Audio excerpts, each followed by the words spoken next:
Alors, poursuivons dans notre exploration de la fiscalité des revenus des personnes physiques appliquée aux entreprises en regardant quelques minutes les principes de fiscalité des revenus hein, des personnes physiques. On verra ça en deux temps. On verra les bases hein, de cette fiscalité et on en profitera pour faire quelques rappels rapides. Et ensuite, dans un deuxième temps, on verra les aménagements hein, qui ont été apportés aux principes et aux bases de la fiscalité pour tenir compte des entreprises. Alors d'abord, les bases et rappels. Alors premier aspect qu'on avait déjà un tout petit peu effleuré lors de la première partie du cours, la notion de progressivité. Alors je rappelle tout simplement que la progressivité de l'impôt consiste à augmenter le taux d'imposition avec l'assiette imposable.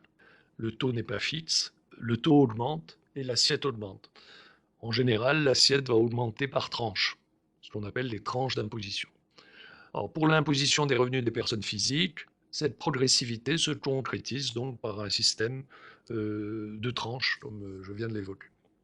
Deuxième aspect, deuxième base hein, de la fiscalité des revenus des personnes physiques, et on verra dans un second temps comment on en tient compte pour la fiscalité des entreprises. Il existe un autre principe qui est celui de la globalité ou de l'impôt global.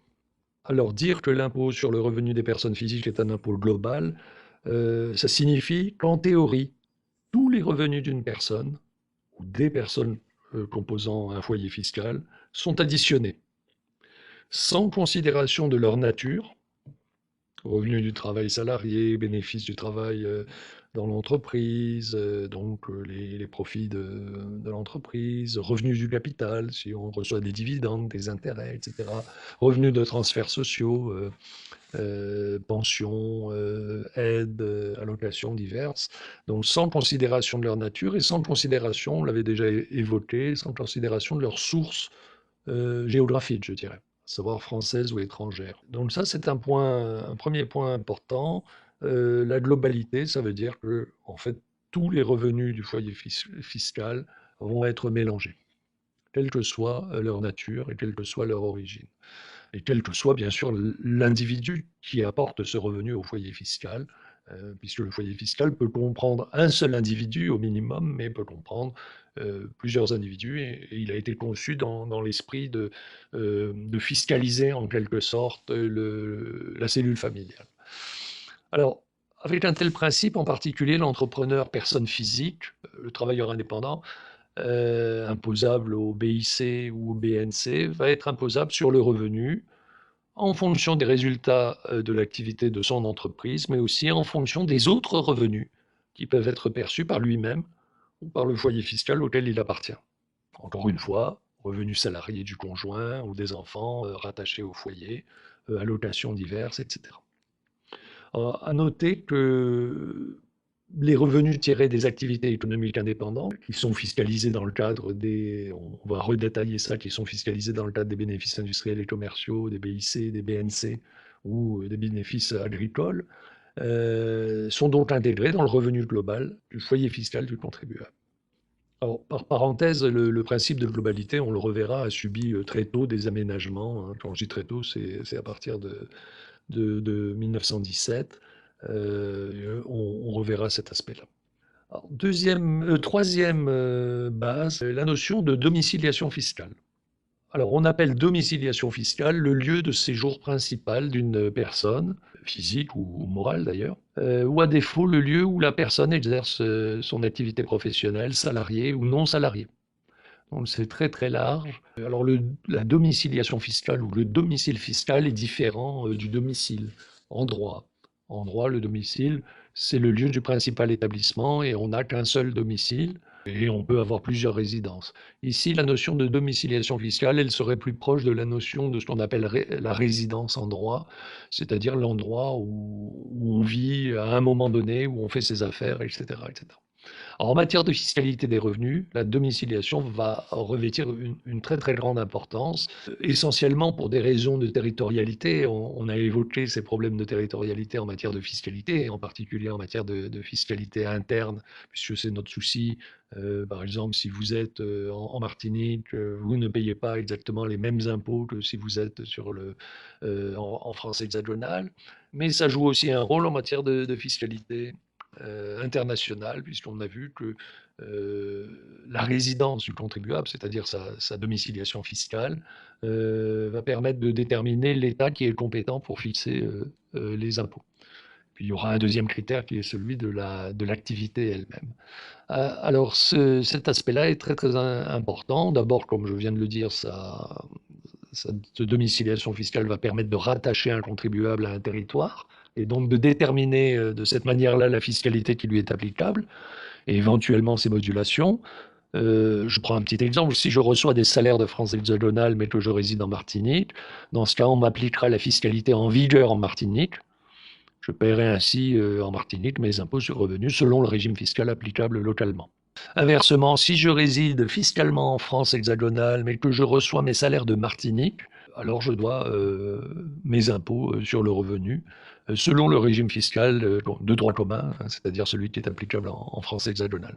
Imaginons par exemple que j'enseigne la fiscalité dans une université en France hexagonale à Marseille, à Grenoble, à Aix-en-Provence, etc., à Paris, et que je fasse un certain nombre de missions en Martinique pour enseigner quelques semaines par an. Les salaires qui me seront payés, par exemple, par un établissement d'enseignement supérieur en Martinique, ne seront pas fiscalisés en Martinique, ils seront fiscalisés là où j'ai ma domiciliation fiscale, c'est-à-dire en France hexagonale. Imaginons. Donc ça, c'est un premier aspect hein, qui rend la domiciliation fiscale très très importante. Puis il y a un deuxième aspect que je voulais souligner, c'est qu'en matière d'impôt sur le revenu des personnes physiques, on l'a déjà un tout petit peu évoqué, mais c'était déjà une approche, mais on n'a pas du tout approfondi. En matière d'impôt sur le revenu des personnes physiques, le Code général des impôts, vous vous souvenez, c'est l'article 4. L'article 4A, plus précisément, fixe la règle selon laquelle les personnes, françaises ou étrangères d'ailleurs, qui ont en France leur domicile fiscal sont passibles de l'impôt sur le revenu sur l'ensemble de leurs revenus en France, quelle que soit la source géographique de ces revenus. Donc je reprends. Une personne physique, là on est vraiment dans le cadre des personnes physiques, article 4A du Code général des impôts, de nationalité française ou de nationalité étrangère. Alors je précise que la question de la nationalité, et là encore par rapport au droit, c'est une singularité, je dirais, de la fiscalité, la question de la nationalité n'a pas d'importance ou quasiment pas d'importance en matière de fiscalité. Ce qui compte, c'est la personne qui paye les impôts. Donc, je reprends. Une personne physique, française ou étrangère, qui a son domicile fiscal en France, est passible de l'impôt sur le revenu en France pour l'ensemble de ses revenus, quelle que soit la source géographique de ceux-ci. C'est-à-dire qu'imaginons que je vive en France hexagonale et imaginons que je sois consultant, je travaille au Japon, en Inde, en Amérique latine, en Afrique, etc. Donc je peux avoir une activité toute l'année comme ça, passer 2 mois ici, 1 mois là-bas, etc. Et n'être quasiment jamais en France. Mais à partir du moment où j'ai mon domicile fiscal en France, eh ben, tous les revenus que je vais percevoir de ces différentes missions dans le monde entier vont être fiscalisés en France. Je devrais les déclarer en France et je paierai des impôts en France. Après, il s'agira de savoir s'il y a des conventions fiscales qui permettent d'éviter que je sois également fiscalisé ou imposé, dirons-nous, au Japon, en Inde, en Amérique latine, en Afrique. Voilà, hein, donc ça c'est le deuxième aspect important de la domiciliation fiscale, c'est quelque chose qu'il ne faut pas négliger, je dirais, en matière d'impôt sur le revenu des personnes physiques, et on verra qu'il y a une autre règle, un peu exceptionnelle au niveau mondial, pour ce qui concerne la France et quelques autres pays, en matière d'imposition à l'impôt sur les sociétés.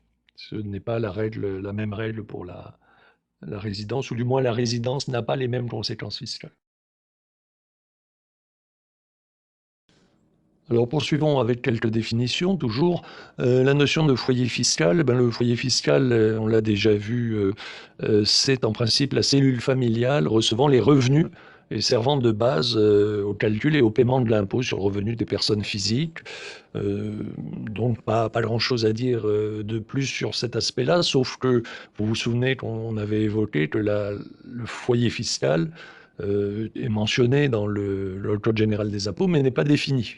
Et il faut se reporter à des instructions du ministère, des instructions ministérielles du ministère chargé du budget pour avoir la définition du foyer fiscal. Alors souvent, les définitions sont des définitions un tout petit peu composites, c'est-à-dire formées de listes. On vous dit, ben, le foyer fiscal, ça peut être un individu, ça peut être un couple, ça peut être un couple marié, un couple pacsé, etc., etc. Les enfants, on les compte comme ça, etc., etc. Donc voilà hein, pour le foyer fiscal. Alors justement, puisqu'on évoque les enfants, passons aux obligations déclaratives. Là aussi, on les a envisagées dans la première partie du cours. Vous vous souvenez qu'il appartient au contribuable de déclarer spontanément à l'administration fiscale tous les éléments nécessaires au calcul de son impôt.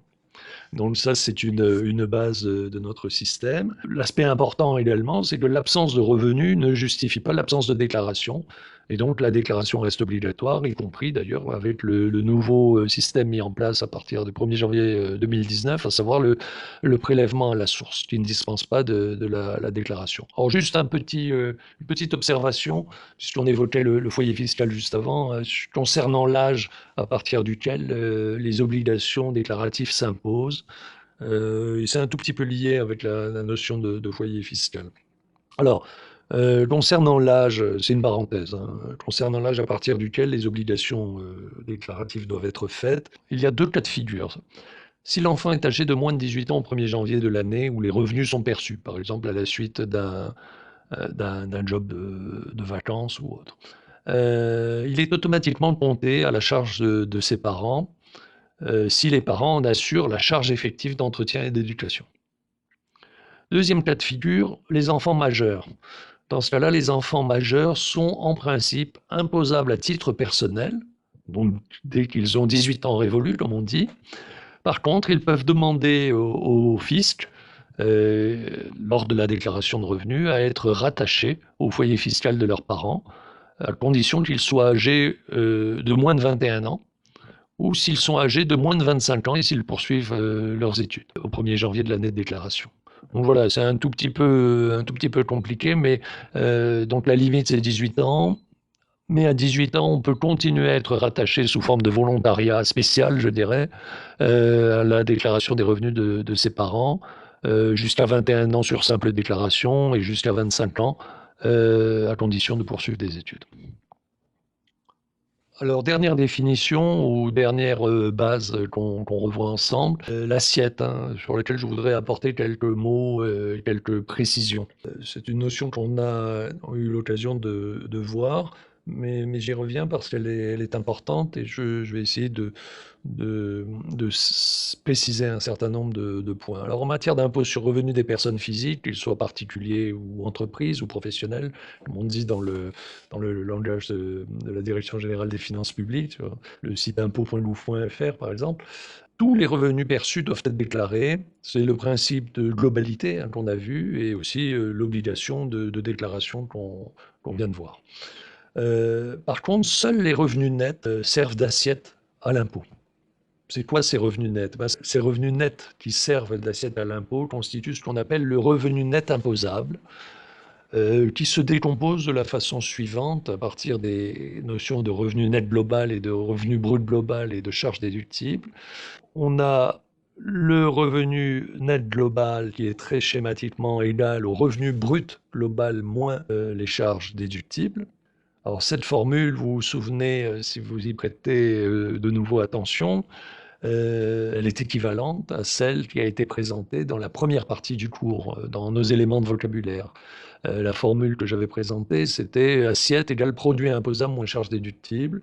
Ben, c'est tout à fait équivalent. Le revenu net global égale le revenu brut global moins les charges déductibles, et l'assiette, c'est produit imposable moins charge déductible. Donc l'assiette, c'est le revenu net global, et le revenu brut global, c'est l'ensemble des produits imposables, tout ce qui rentre dans le foyer fiscal, pour faire simple, je dirais. Revenons justement à ça avec un tout petit peu plus de précision. Alors, le revenu brut global est constitué de tous les revenus perçus par tous les membres du foyer fiscal au cours de la même année. Il s'agit en particulier des revenus des professions que ces membres exercent à titre dépendant ou indépendant, de leur salaire, de leur pension, des produits, des propriétés, par exemple des loyers qu'ils perçoivent éventuellement, ou des capitaux, des intérêts qu'ils reçoivent, ou des dividendes qu'ils reçoivent, ou des produits d'obligation, que sais-je, que possèdent tous les membres du foyer fiscal et qui sont intégrés donc dans le revenu, dans ce revenu brut global. Ça comprend également, comme on l'a déjà évoqué, les revenus de transfert, allocations diverses, revenus de remplacement en cas de maladie, d'accident, de maternité, de chômage ou autre, et les bénéfices de toutes les opérations lucratives auxquelles les membres du foyer fiscal se livrent. Donc ça constitue le revenu brut global. On a quelque chose d'extrêmement large de ce point de vue-là, et en principe, tous les produits de ce revenu brut global sont imposables. Deuxième membre de l'équation, donc revenu net global égale revenu brut global moins charge déductible. On a vu la notion de revenu net global qui était égal à revenu brut global moins charge déductible. On a vu ce que c'était le revenu brut global. Voyons maintenant ce que sont les charges déductibles, ou revoyons maintenant ce que sont les charges déductibles. Alors d'abord une définition, et ensuite on verra l'importance de cette notion. On appelle charges déductibles les dépenses que le contribuable peut déduire de son revenu brut global, donc ça c'est l'équation, et qui par conséquent vont venir diminuer son impôt. Alors ça c'est ce dont on avait déjà parlé avec les 3 premières formules de base de la fiscalité des revenus. Les charges déductibles vont donc comprendre des charges énumérées par la loi ou conformes à celle-ci. Elles ne sont pas définies a priori. Il va falloir, on a un certain nombre de données. Encore une fois, on n'a pas une définition, comment dirais-je, synthétique, homogène, mais on a une définition sous forme de liste composite, encore que la liste des charges, comme la liste des produits d'ailleurs, n'est pas exhaustive. Et on verra un peu cette notion de manière un peu plus détaillée dans le cadre de l'examen des charges déductibles au titre des bénéfices industriels et commerciaux qu'on va voir dans cette deuxième partie. Donc je le rappelle, une définition très très importante qu'on va compléter au fur et à mesure, mais ça c'est le noyau dur. Les charges déductibles, ce sont les dépenses que le contribuable peut déduire de son revenu brut global et qui par conséquent vont venir diminuer son impôt. Ces charges vont comprendre des charges énumérées par la loi ou qui vont être conformes à celle-ci. C'est-à-dire qu'au fond, si la loi n'a rien dit, on peut quand même dire « Ah oui, mais ça n'est pas prévu, est-ce que je peux déduire ça ?» Et il faudra que ce soit conforme au principe de la loi qu'on verra un tout petit peu après. Donc vous voyez, c'est quelque chose, non pas de confus, mais bon, on n'a pas l'habitude de le connaître en droit. Encore une fois, je rappelle cette distinction entre le droit et la fiscalité. Alors, pourquoi c'est important cette notion de charge déductible? Outre bien sûr le fait qu'on peut jouer, comme on l'a évoqué, sur les charges pour moduler, comment dirais-je, son impôt. Vous vous souvenez, ces 3 formules que j'avais évoquées, je les rappelle très très rapidement. Impôt égale assiette multiplié par taux d'imposition. Assiette égale produit imposable moins charge déductible. Et troisième formule, la formule que j'appelais la formule magique de l'imposition des revenus des entreprises, c'est impôt égale produit imposable moins charge déductible, le tout multiplié par taux d'imposition. Vous vous souvenez un peu, ces 3 formules, elles sont importantes, elles sont un peu un fil directeur dans l'ensemble de ce cours en matière d'imposition des revenus. Alors, mais ça, c'est pas le plus important. Enfin, elles sont importantes, mais c'est pas pour ça que les charges déductibles sont nécessairement importantes. C'est qu'au-delà de ces 3 formules, il y a un autre point fondamental qu'on a déjà un tout petit peu évoqué sans approfondir et qu'on retrouve ici, c'est que, au fond, ce qui va distinguer principalement l'impôt sur le revenu des personnes physiques dû par les simples ménages. Vous vous souvenez le schéma qu'on a vu tout à l'heure, j'y reviens, voilà. Dans la partie de gauche, je l'ai barré parce que au fond, on ne va pas du tout s'en occuper, mais ce qui va distinguer la partie de gauche de la partie de droite du schéma, L'impôt sur le revenu des personnes physiques dû par les ménages en quelque sorte ou les particuliers. Ce qui les distingue cet impôt, de l'impôt sur le revenu des personnes physiques dû par les entreprises, ouais, ben, en fait, ça va être la manière dont sont traitées, les charges déductibles. Et ça, c'est intéressant, pour nous permettre un peu de suivre, la complication un tout petit peu du système. Justement, on va y jeter un œil. Il y a d'autres petites choses, hein, que j'ai regroupées dans les diapos, suivantes, qui sont relatives, à ce que j'annonçais un tout petit peu avant, à savoir les aménagements. On a vu les principes, hein, et les bases, on va voir un peu les aménagements qui sont apportés à ces bases et à ces principes pour tenir compte des entreprises. Donc ça, c'est un point important et dans ces aménagements, il va y avoir un traitement particulier des charges déductibles qui ne va pas être le même pour les particuliers, les salariés et cetera, que pour les entreprises.